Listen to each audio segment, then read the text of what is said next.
It begins, not with a scream or a struggle, but with silence. A man collapses outside a public house on a damp October day in Baltimore. His hair is matted. His hands tremble. His eyes flicker with something between madness and fear. He is dressed in another man's clothes. Coarse, stained, wrong. He doesn't know where he is. He does not know who he is speaking to. But over and over, he utters a single name as if it holds the key to everything. He will not recover. He will not explain.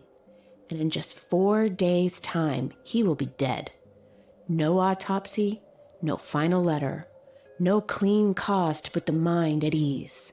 Only the quiet irony that the father of the modern detective story would leave behind a mystery no one could solve.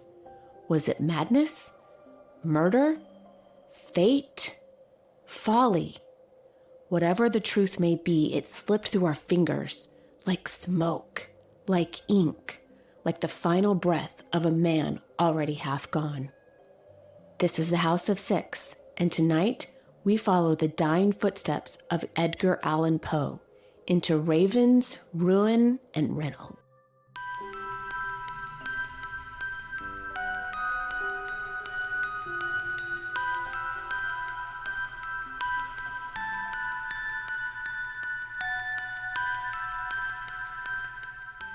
Welcome to the House of Syx. I'm Jen. I'm Jared. Happy Father's Day. Thank you. What'd you do today? Not a whole lot, which is really just kind of my mode of Father's Day. Not doing anything? Yeah, I mean, spent time with the oldest, the 22-year-old. But the other one, we went sim racing.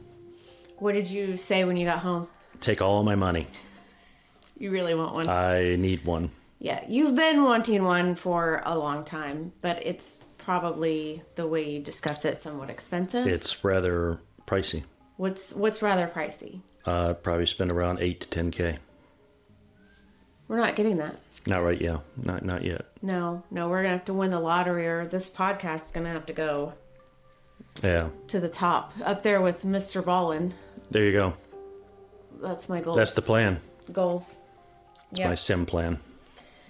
That's what we're calling it. Yep, okay. It's the sim plan. All right. I'm never going to say that again. All right. So today, I'm switching things up again. We're going back to the 1800s again. But okay. Hopefully, this will be interesting. I chose to do the life and death of Edgar Allan Poe. Okay. Didn't see that coming. This is up there with, my nerd-iness. Sure. And whatnot. So it's very interesting. I know that you are not much of a literary guy. Yeah. Probably makes me sound rather unintelligent. No, I don't think so. Okay. But what do you have to say about that? What does that mean when I say you're not a literary I don't guy? love to read a book for enjoyment. When was the last time you read a book? It's been a bit. I can remember. I bought you a book. You did, and that was a long time ago. That was the first, not the first, that was the last one I've probably read cover to cover. That's probably been 12 years ago. Let's not talk about that. What happened to the last book that I bought you? It's on the bedside table. How many pages did you read? Probably about 40 or 50. I am questioning that. Yeah. I don't think it was. I don't dislike to read it. I just don't do it for enjoyment. You get bored. Yeah, I get bored. Yeah. I'd rather go do something.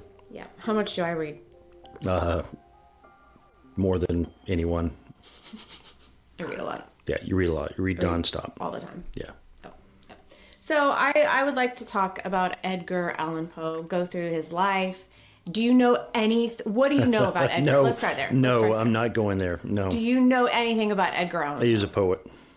That is true. He was a poet. Do you know anything else about him? No, I'm just going to leave it at that because it would make me again back to the not so intelligent factor. Do you know what genre he was in? No, I'm just going to go with no. Okay.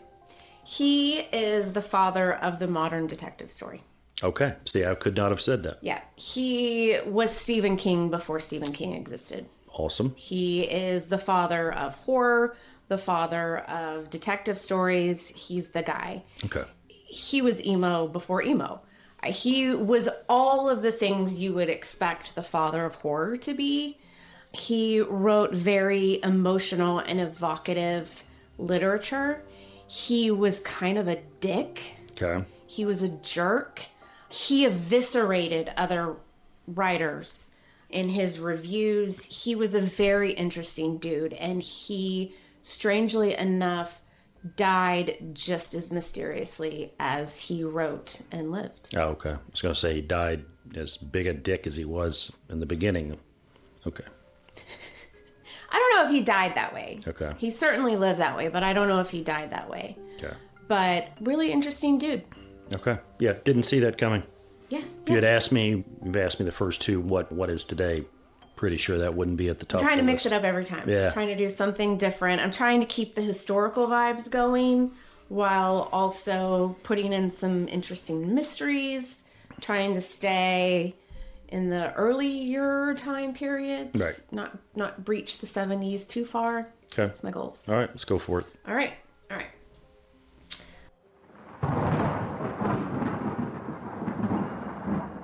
So let's get started. Who is Edgar Allan Poe? He was a writer, a critic, a poet. He had a very interesting life and was basically stitched together by loss, obsession, complete brilliance. Absolute brilliant writer, even in his day, although I'll get to it. He invented the detective story. He reshaped horror and made it into a genre that was interesting at the time. And like I said, he died just as mysterious as the stories that he wrote. This whole episode is going to be a Victorian fever dream. Absolutely bonkers. We've got drinking, politics, brain swelling, maybe rabies, Okay. potentially voter fraud. Absolute mystery from beginning to end. It's like a gothic Mad Lib, this entire story. Okay. Totally bonkers. A little bit of historical and cultural context. America, 1849. The country was absolutely clawing itself at this point. The gold rush was sucking people west with promises of riches, probably tuberculosis. Slavery was dividing the nation. We were about to go into a civil war. There were 30 states at the time. Manifest Destiny was all the rage and was being thrown around like it was the best thing that the country had ever seen. Manifest Destiny was the belief that the United States was destined by God to expand across the entire North American continent. White men were told by God to expand west. Gotcha. Yeah. From sea to shining sea. Yeah, it was great. This was used to justify everything from the American-Mexican War, the annexation of Texas, the push into Oregon, California, and displacing indigenous people across the way at this point in time. Meanwhile, the cities were absolute chaos. They were disgusting and filled with filth and disease. Nobody was washing their hands at this point in time. If you got sick, you were either bled or given mercury as medicinal purposes. It was fun times in medicine in this day and age. And the cure for being sad was laudanum and cheerful vibes. Oh, okay. Alcohol, I thought. Yeah. Alcohol was self-induced, Right. Self-medicating. Right. Yeah. To that point, mental health did not exist. It was not a thing. If you had a breakdown, you were considered weak, possessed, or an absolute moral failure. At this point in time, this is funny to me because people say that the average lifespan at this point in time was 38 years old, which is statistically correct, but it's somewhat misleading. The infant mortality rate at the time was 20 or 30%, so extremely high. So it skewed it.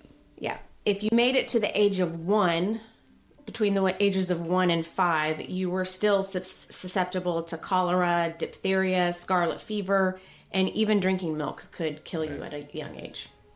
Crazy. So if you made it past the age of 5, the chances of you making it into your 60s and 70s was completely viable. It was possible.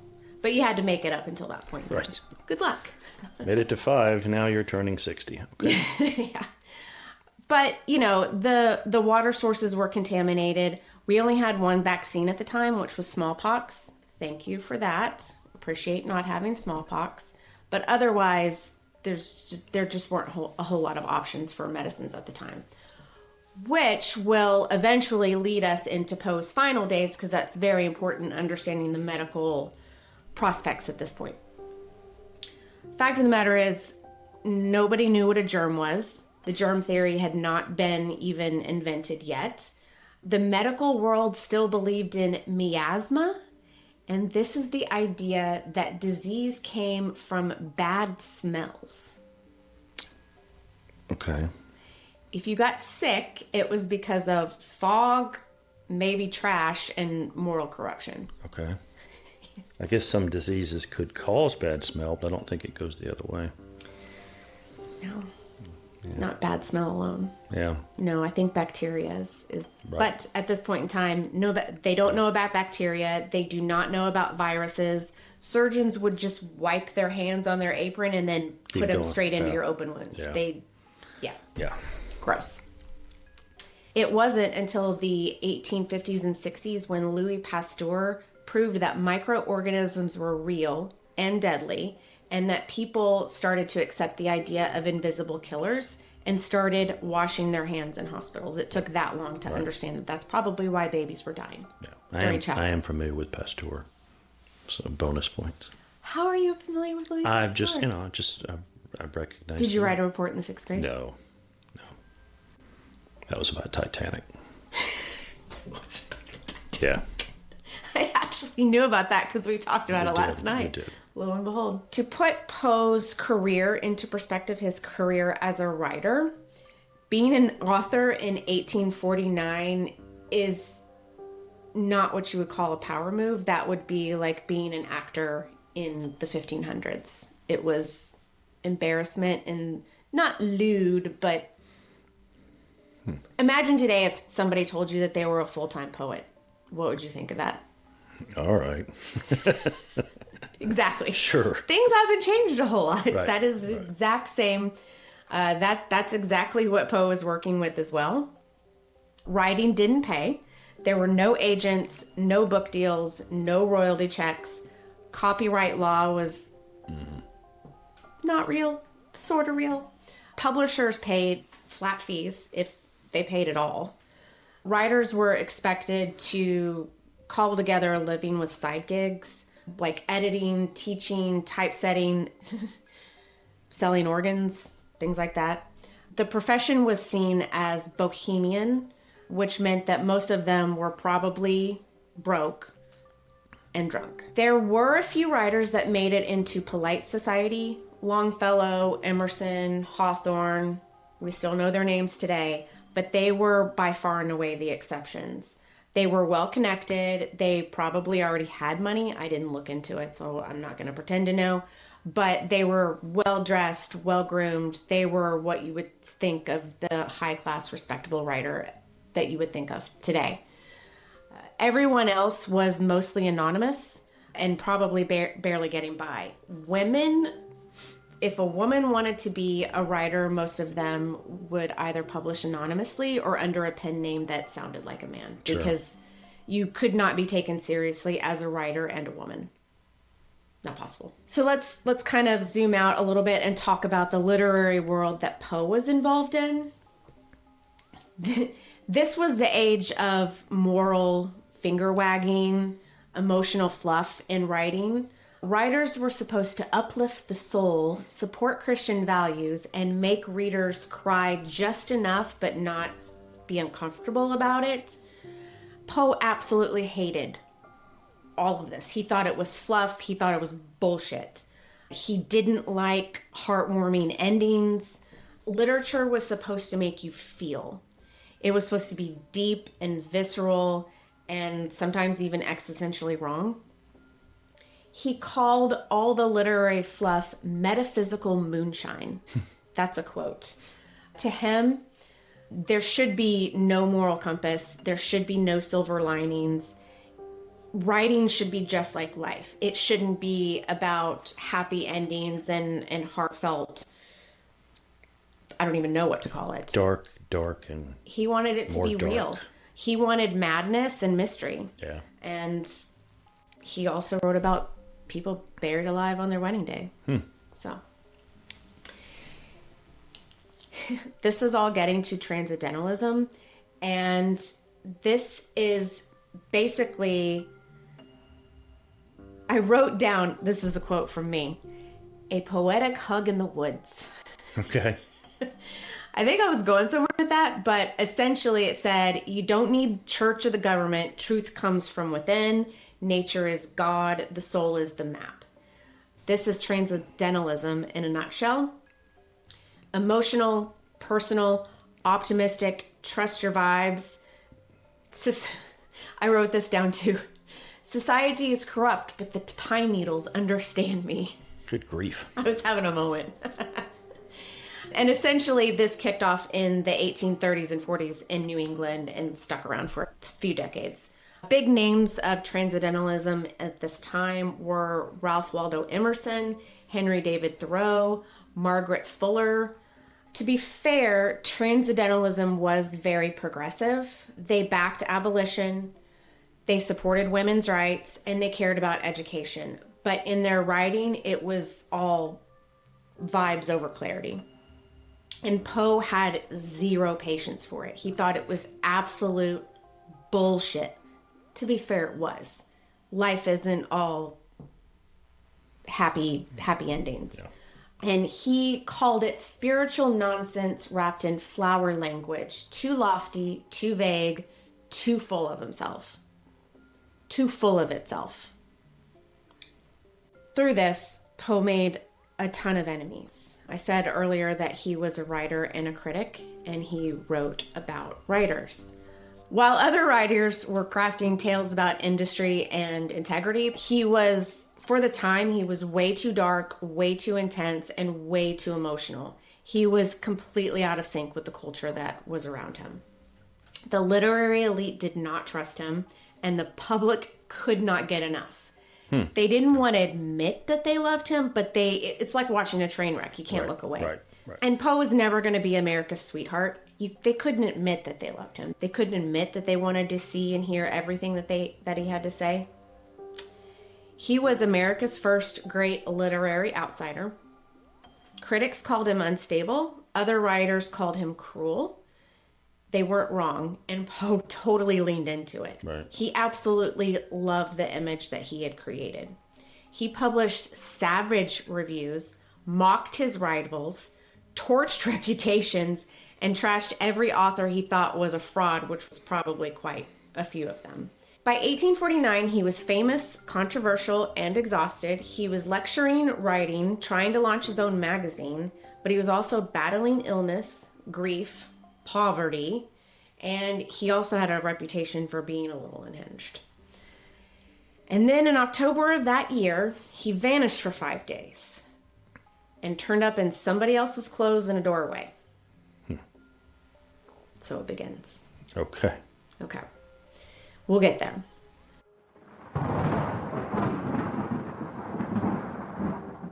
So let's brief timeline of his life. I'll keep it short, and then we'll get to the juicy stuff. Okay.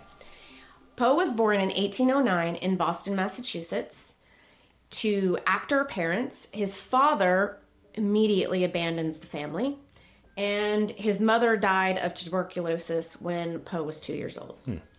He was taken in by the Allens, which fostered him. They didn't adopt him. They were a wealthy Richmond merchant, John Allen, and his wife, Frances. John was cold and controlling, and Frances was loving, but in Poe's teens, she dies.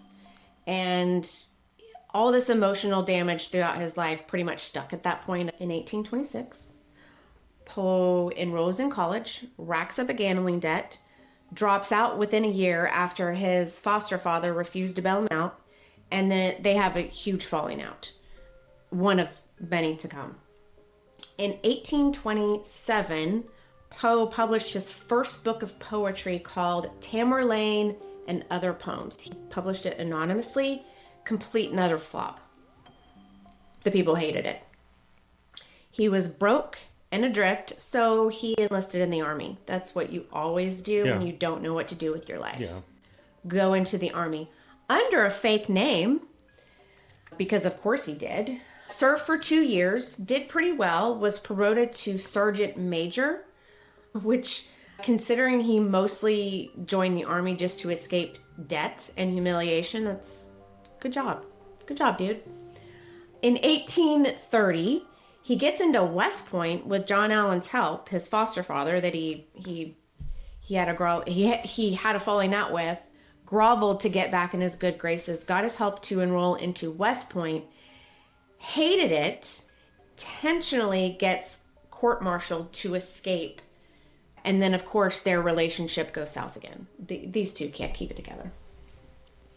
1835, Poe starts editing the Southern Literary Messenger in Richmond and builds his reputation as a fierce literary critic, and around this time he gets married. Now,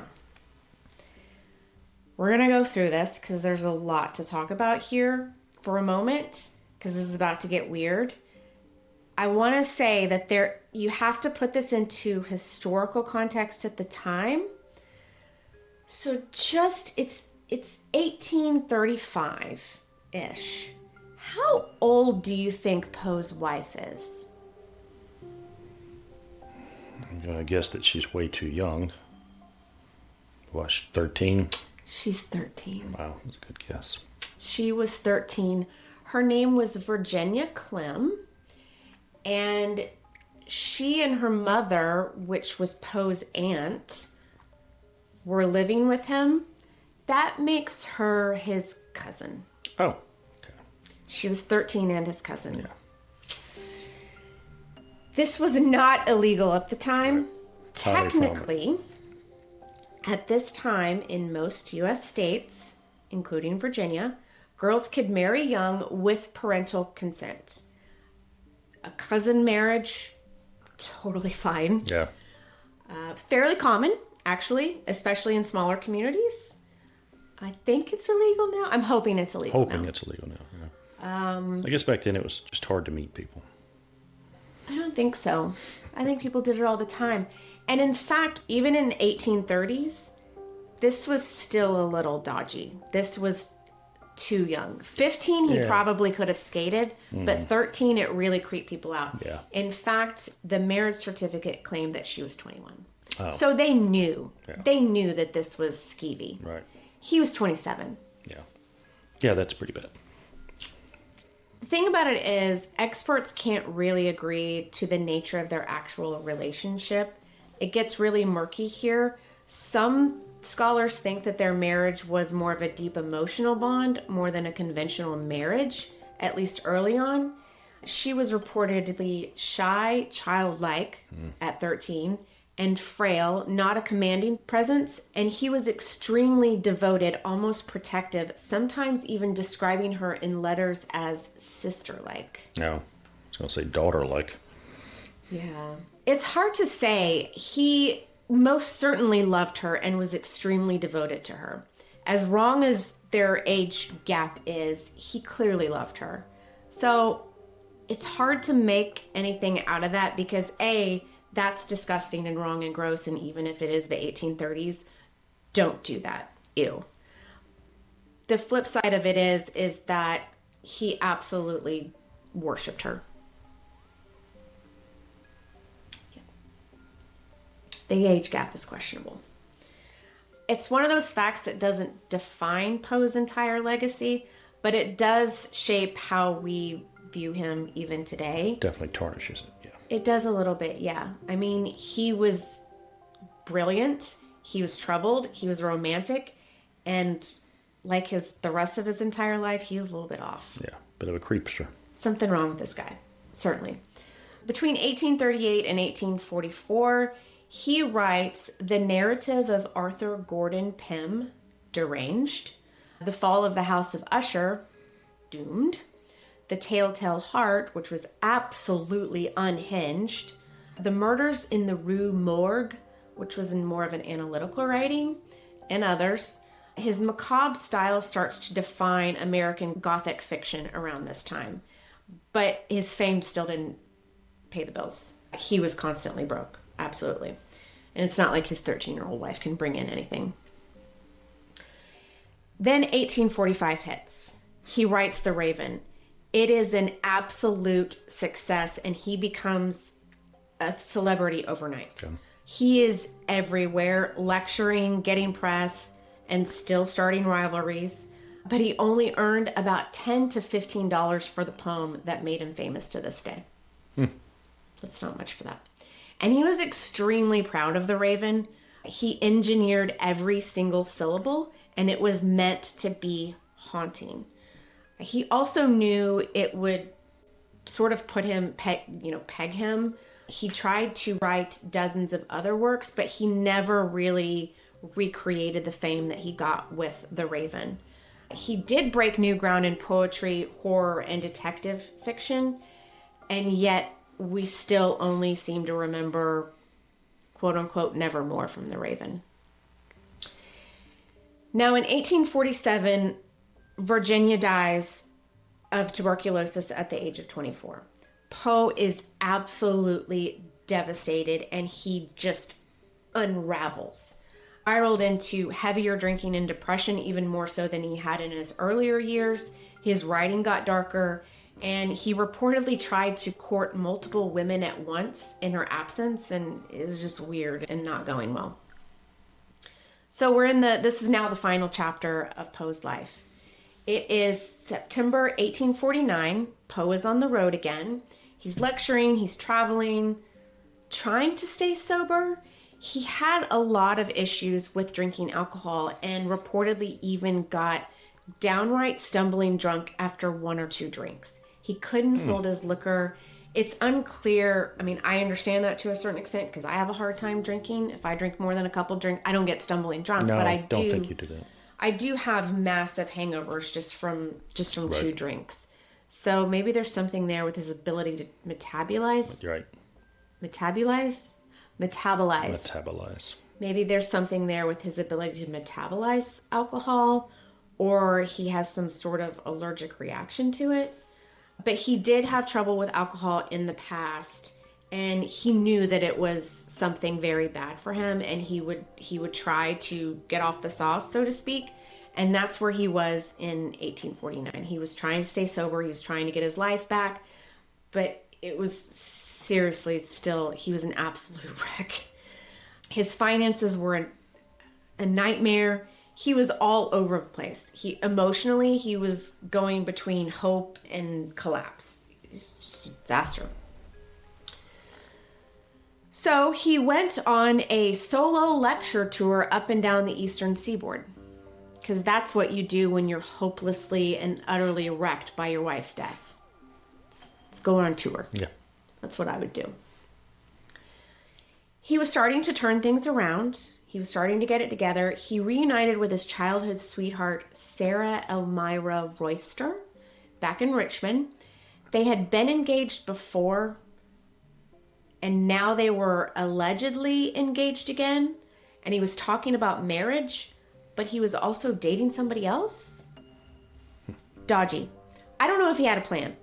But in late September, Poe was scheduled to travel from Richmond to New York with stops along the way. He was supposed to head to Philadelphia to edit a collection of poems for a friend and then continue to New York to meet Sarah and finalize their engagement. He never made it.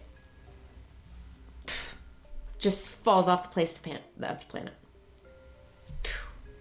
Falls off the face of the planet. Mm-hmm. The place of the planet. Place of the planet. Falls off the face of the planet. I did it. You did it. 5 days. Vanished. But before that disappearance, here's what we know. The last confirmed sighting of Poe before things got weird, was September 27th, 1849 in Richmond, Virginia. He left the Swan Tavern, said goodbye to some friends, and boarded a steamer bound for Baltimore. Reportedly, at that time, he was sober, calm, and in good spirits. He had luggage, manuscripts, and letters with him.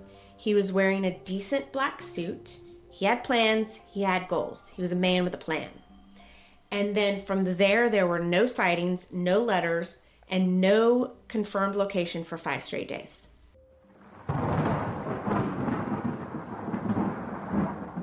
October 3rd, 1849, he was supposed to be in New York by now, planning a wedding, editing poetry.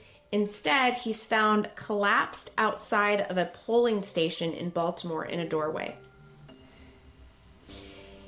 He was not just unwell, he was barely conscious, wearing someone else's clothes, ill-fitting clothes to that effect. The man who found him was Joseph W. Walker, and he was a printer's apprentice. And he actually recognized Poe. He knew who he was on sight and realized that something was not quite right with this man.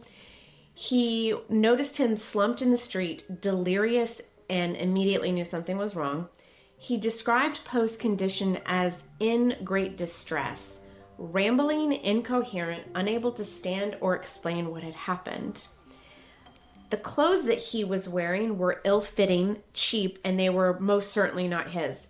He normally wore a black wool suit, which was gone, and he was wearing a dirty, worn-out coat and a shabby straw hat and trousers 2 sizes too big. This was obviously not just a case of drunkenness. Something had clearly gone wrong.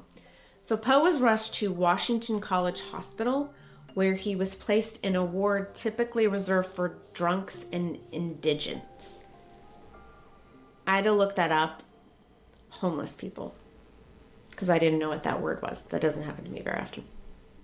He had no ID, no luggage, none of his papers.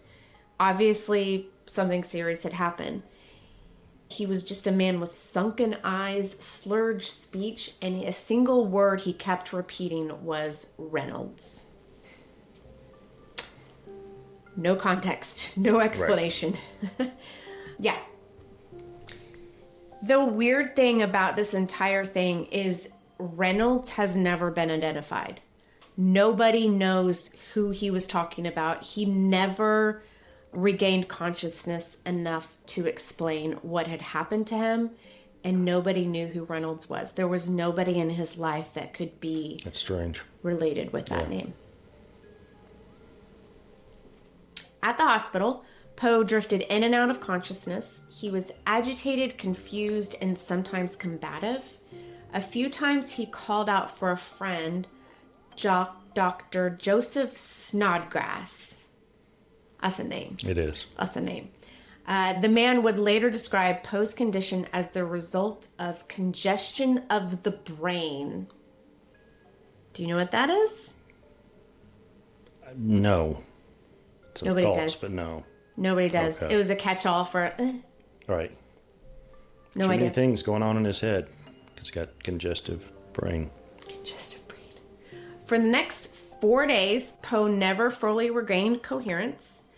During that time, no one came forward to explain that they had seen him, where he'd been, what happened to him, how he ended up in the gutter in somebody else's clothes. So bizarre. Yeah. Absolutely bizarre. His doctor, Dr. Moran, also reported other strange behavior. Poe would randomly shout out at unseen figures. He became combative when restrained. Fair. He had episodes of intense trembling, confusion, and paranoia. At one point, he refused to drink water, claiming it was poisoned. Here's the kicker. No one treated him. Understandably, medicine at this time was just a toss-up of, bleeding, slugs, snails, maggots. To eat gangrene, I don't know. On the morning of October 7th, 1849, Poe's condition worsened. He reportedly shouted, "Lord help my poor soul," and then fell silent and died shortly after. He had no friends and family with him. And because 19th century medicine was so bad, no autopsy was performed. So there's no way of knowing. You know, you'd think if he had this really strange, weird thing happen to him and they were like, oh my gosh, that's so weird. I wonder how he died. Oh, well. It's just bizarre to me. They didn't even try to look into it. They didn't. Now, to be fair, they didn't have blood tests, so they couldn't have tested his blood alcohol level or anything like that. But wouldn't you have wanted to take a look inside? Something, right. Do something? Yeah. Autopsies existed. Instead of just congestive brain. Yeah. Autopsies were a thing. Yeah, right. At the time. Right. They just, but they were like, nah. No thanks. Yeah. His official cause of death was congestion of the brain. At the time, that could mean stroke, alcohol poisoning, meningitis, or fuck all, we don't know. Anything, right. Good luck. So at 40 years old, Edgar Allan Poe was gone, dying just as mysteriously as he lived, down to his last breath. Friends, family, and newspapers scrambled to figure out what had happened. Some of them blamed alcohol. Some whispered about syphilis, rabies, drugs, brain fever, murder. Dr. Moran, the physician who attended Poe in his final days, started giving wildly inconsistent accounts. In one version, Poe died peacefully. In another, he was ranting and raving to the very end. And in some, Moran claimed Poe called out for God. In others, he said Poe was lucid and calm. Very strange behavior for a doctor. Yeah. Doctors are supposed to be, ma'am, your baby's fine. Right. I don't know where I was going then. Enter Rufus Wilmot Griswold. Real name. He was I'm going to call him a professional hater. Griswold was a literary rival of Poe. Poe had previously mocked him publicly, reviewed his work brutally, and generally treated him like a human footnote. It was awful. Naturally, Griswold offered to write Poe's obituary, and why they took him up on this is questionable at best. Griswold's obituary of Poe was printed under a fake name. In it, he called Poe a drunkard, a madman, a man with no morals, and someone whose work were the product of a diseased mind. Then, just to twist the knife, Griswold published a fake biography filled with outright lies about Poe. He forged letters, exaggerated Poe's instability, and framed him as a cautionary tale, genius drowned by sin. It worked. For a while, this reputation stuck. The version of Poe that we even know today is a drunk, hopeless, haunted. It's the same thing we think of today. Publishers ran with it.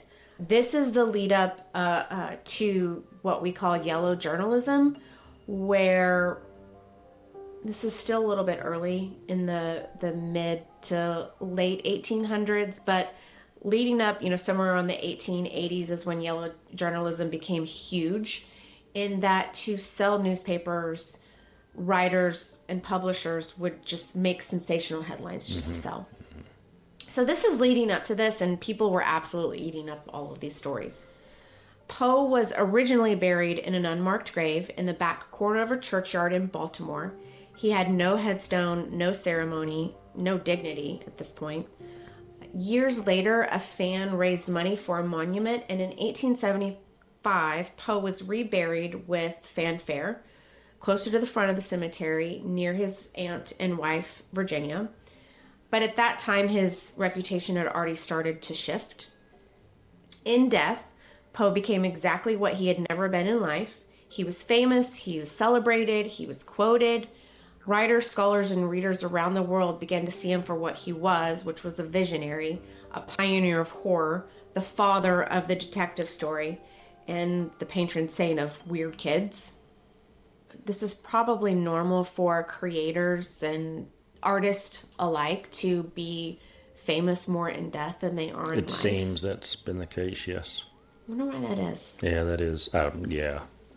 Like, somehow There's death really- makes people more interesting. Yeah, and I don't even know if it's that. I mean, I know what you're saying, and it's, I don't know. Really, there's no good answers. Things going through my head, but, like, I don't know. And you're right, because they can, maybe the different generations that uncover the writings and or whatever the artistry was, and it starts a new movement. I don't know. No. Yeah. Movement's not the right word, but... And I have to wonder if an artist doesn't die a weird death, if he had just lived out his life, would he still have been the father of the detective story? I mean, yeah, don't know, but seems like it should. Doesn't have to be because of the odd death. I mean, I've read all of his writings. He was a literary genius. Right. He's a beautiful and poet. that would probably be uncovered regardless at some point in time.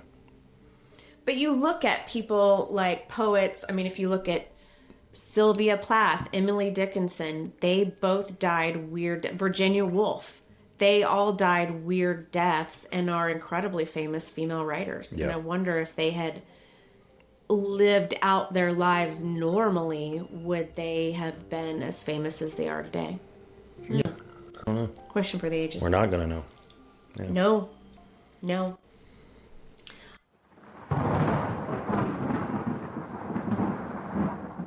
All right. So we're going to run down all the different theories. And this is just absolute batshit from beginning to end. Okay. It's absolute bad shit. Theory 1. Alcohol poisoning. It's the most obvious, I think, and this is the most popular theory for decades. Poe had a reputation for drinking, and he had a reputation for being a bad drunk. He did not handle alcohol very well. Some claim that he was found drunk, and others say his symptoms resemble delirium tremens. That includes tremors, hallucinations, and confusion. But people close to him said he was not drinking at the time. In fact, he was solely against it. Dr. Moran even denied that Poe smelled of alcohol when he first got to the hospital. Theory number 2, cooping. Do you know what cooping is? I've heard the term, but no. It'd be safer to say I don't, but I have heard the term. This one's absolute batshit too. Okay. Cooping was a form of 19th century voter fraud. Gangs would kidnap random men, drug them, dress them up in different clothes, and force them to vote at multiple polling stations. So they would force you to vote at a polling station, take you out back, switch out your clothes, put on a wig, maybe glasses and a fake mustache, and send you back into the same polling station. They would do this several times, and then they'd go to the next polling station and do it over and over and over again. Okay. Yeah. So, Poe was found. It was election day, the day that he was found, outside a known cooping site, wearing someone else's clothes. Okay. Yeah. Could be a coincidence. Yep, that, or it might not be. Might not be. He could have been drugged and shuffled between Right. polling places. And remember, he was scared to drink water, afraid that it was poisoned. True. At the time. Theory number 3. Rabies. It does make Seriously. you crazy. Yeah, it does make you crazy. This one comes from a medical paper. Right. In 1996, a doctor re-examined Poe's symptoms and concluded he may have had undiagnosed rabies. He showed signs of delirium, sweating, and refusal to drink water, which is called hydrophobia. And he died in 4 days, which is consistent with untreated rabies. No animal bite was ever recorded. But in 1849, when they had been looking for animal bites, Right. reportedly, rabies is one of the most horrific deaths you can death. It's awful. Yeah. And unless if you are bitten by a rabid animal and you are not treated within minutes, like not hours, I think it's within 30 minutes if you don't get the shot for it, and it's a very painful shot in the stomach, you will die. And there is nothing they can do about it. There is no cure, and there is no relief of the suffering that you go through. Wonderful. When you die of rabies. Okay. Don't get bitten by a rabid animal. Okay. Cujo ruined me. That movie absolutely... I didn't even watch the very end because I had already found out what happened at the end and why I consented to watching it anyways. So I got scared, and that movie... It's terrifying. Absolutely terrifying. Moving on. Theory number 4. Brain tumor. In 1875, during Poe's reburial, witnesses claimed that his skull rattled and assumed it was a calcified brain tumor. That is all we have for this theory. All right. His brain rattled. Sure. Therefore, tumor. Yeah. Critics of this theory say that as the decomposition occurred and his brain shrank and hardened, of course it would rattle. Right. This theory seems... Yeah. I think people are reaching here. Also, I don't think a brain tumor makes you afraid to drink water. Yeah. I could be wrong. I'm not a doctor.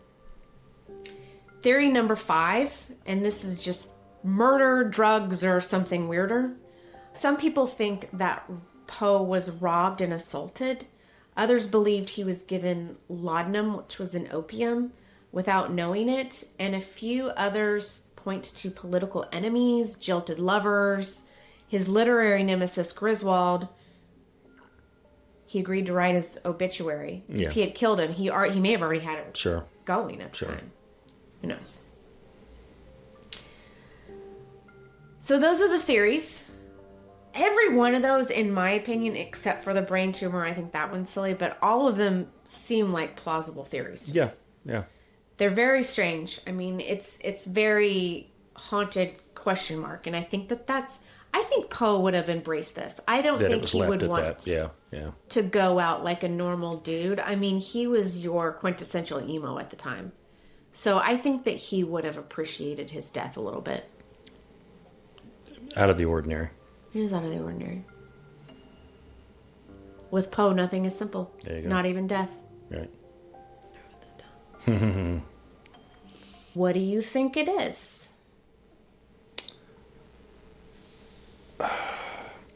I know this is hard. Tell me the second one again in detail. Cooping. Thank you. I think I think there's seriously something to that. Same. That's odd, but I think there's something to that. Yeah. I think that it's actually, in my opinion, I think it's a combination of theory 1 and theory 2, because theory 1 was alcohol poisoning. Right. I think it is the result of cooping. Right. He was given drinks or forced to take the drinks. And it's very strange that he showed up in somebody else's clothes. And Reynolds, there was a man by the name of Reynolds at one of the polling stations nearby. Yeah. Seems logical. Now, why it ended up killing him, I'm not sure. Maybe it was just the sheer amount of alcohol. Maybe he did have an aversion to it in some way, shape, or form, which would explain why he would get drunk after only 1 or 2 drinks. Right. And maybe he had like 9, 10 drinks and it just... Alcohol poisoning of some type. I think it's strange that he didn't die for 4 days, though. Agreed. That's a long time. I always thought that alcohol poisoning killed you like within a night. Right. You would recoup. I would think so. Yeah. We'll never know. What do you think about the life and death of Edgar Allan Poe? Rather tragic. It's depressing. Depressing and dark. Yeah. So was Poe. Exactly. So, if the shoe fits. He lived like he died. He died like he lived. There you go. Both. Yeah. So what do we do with a man like Edgar Allan Poe? He died broke, alone, and misunderstood. His body was dumped in an unmarked grave. Now, it was rescued later, but at the time, his reputation was dragged by his enemies, and he wasn't appreciated at the time. It was only later. Today, Poe is absolutely everywhere. Like I said, he's credited with inventing the modern detective story, inspiring everyone from Sherlock Holmes to Batman. He shaped horror and psychological fiction long before Stephen King ever came into the picture. He's the Gothic godfather, patron saint of weird kids, sad poets, eyeliner, probably. I myself have an Edgar Allan Poe head that goes on my shelf at Halloween. Yes, you do. I had not thought about that, but yes, you do. I will include a picture in the show notes. It is super cute. The head is oddly open at the top, and I put flowers in it. So I've got an Edgar Allan Poe head, flowers. Yeah. It's super cute. It is a cool little thing. It's a fun little thing, and I've got a raven that goes next to it, and yeah, timer, sand timer. Sand timer? Is that what it's called? It's called a timer in general. I don't know it's just called a timer, but sand timer. An hourglass. Hourglass. Man. Wow, we're dumb. While America fumbled with him in life, other countries were getting it. France absolutely adored Edgar Allan Poe. Charles Baudelaire translated his works and called him a genius. Writers, artists, filmmakers, and scholars have been obsessed with him ever since. The Raven is quoted in everything from The Simpsons to the NFL. His face is on t-shirts, mugs, tattoos. There's an annual Poe toast in Baltimore at his grave, sometimes by a mysterious stranger dressed in black. The second I read that, we have to go to that. Right, that's what I figured was coming next. Yeah. We have to go to that. I need the date and time stamped. Yeah, Boston's one of the few places, well, not few, but one of the cities I've never been to, so. So excited. One could wonder if this is the legacy that Poe would have wanted. No wealth, no comfort, but he was remembered, whispered about, studied, imitated, and he became a story as much as a man. He didn't just write about madness and death and mystery. He actually became one. His life was a cautionary tale. His work was a revolution, and his name is absolutely eternal. Yeah. Agreed. Yep. Unlike some of the historical figures that we've covered and are going to cover, Poe was not a killer. He was not a dictator or a cult leader, someone that hurt people in pursuit of power. He just a sad man that collapsed under his own mind. So, yeah. What do you think about the fact that he married his 13-year-old cousin at the end of this? I had to go back to this and talk about it because it wasn't illegal, although it wasn't scandalous. It was more frowned upon. That's fine, but it's gross. I don't care if it's his cousin, his fifth cousin, ninth cousin. It has to do with the fact that she was not 13. It has nothing to do with, it has little to do with it being a cousin. So still a pedophile? Yeah. Okay. Yeah. That's a good answer. Yeah. Because ew. That's no. Ew. Yeah. Like at that time, I could see, even though I think it's still bad, 16, 17, 18 was still like, 16 was like, I'd heard stories around that, but 13, woof, no. Yeah. That is the end of today's episode. What'd you think? Yeah, it was good. I like seeing you, and this is why we're doing it. So, yeah. Yeah. Sorry, this is a little bit boring. I'll bring blood and guts next week. No, it's not about that. This is all about mysteries and things like that. So, yeah. Yeah. All right. I think it was creative. Cool. Yeah. All right. Until next time. Until next time. Bye. Bye. If you like what you heard, rate, review, and subscribe.